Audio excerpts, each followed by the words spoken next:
thank you, Andy, for being with us the last couple of days. Great. I'm just wondering what experiences you've done in the last 2 days.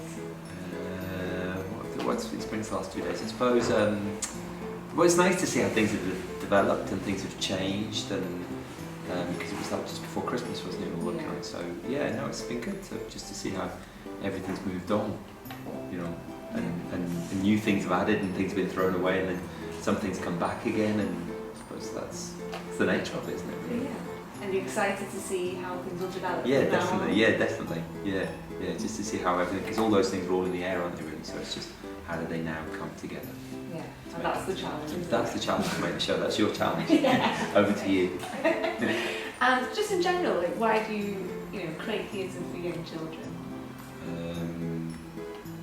Why do you create theatre? I suppose it comes down to that, doesn't it? Really. I think you create theatre to understand the world in which you live, and I think it's the same for young children as well. It's quite baffling world sometimes. Yeah. Thanks. Yeah, thanks. And hopefully see you soon. Yeah. Thank you for the last 2 days. No worries, thank you.